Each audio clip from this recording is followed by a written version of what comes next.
trust fund but didn't know what to do with it. And Kids can be anywhere in Grey Goose without having to go anywhere, without having to let anybody know that this is what they're doing, but they're getting really great help. The response from the kids using it seems to be very positive, that they're really glad it's there. With our online counseling, they develop a relationship with one counselor. Wes For Youth becomes kind of known as for other things besides just the online counseling, for families or community members or whoever. Early on, I had a mother, they wanted to have some kind of support group for teens with eating disorders, or they wanted to be able to talk to other people, other families with that. And if we can kind of coordinate and connect that and make it into a support group of some kind or other, then you know, that's another activity that can happen in this place. I was at one of the elementary schools in Owen Sound, and I had said a few words.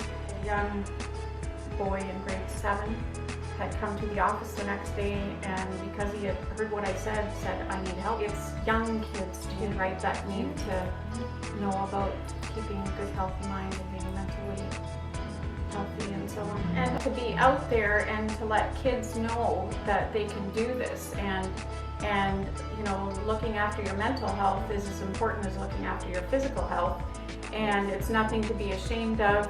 And that's one of our taglines, you know, it's okay to have problems, it's okay to ask for help. we learn through this, and as they go through life, you know, after they're 19 and after they're kind of finished with what we're providing, you know, they go off to university, off to jobs in life. And when they run into different problems, they don't keep it all inside, and they're not afraid to look for help. Facebook, Twitter, the website, those are, people are looking at that stuff like you wouldn't believe. Having the Canadian Mental Health Association behind us and their name on our posters means a lot. Roberta has put us, well, she's the one that introduced us to Canadian Mental Health and set up that partnership. She has introduced us to other organizations in the mental health area. She's also given us resources for funding grants. I've done 25 events since January where I've either had to speak at or be present at or something. People can see we're active in the community.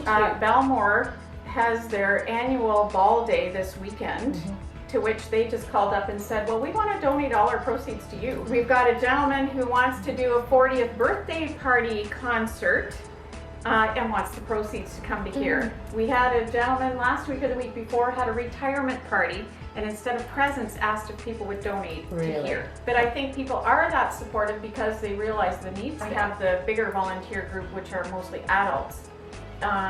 Most of them are from around this area, but it's like every time I go someplace new, people offer to volunteer. We've got one group, it's called the West Group, and we have a kind of a youth coordinator, and those are all kids. I really believe in my heart that this is a program that there's no limits or bounds to where we can go with this and where we can reach kids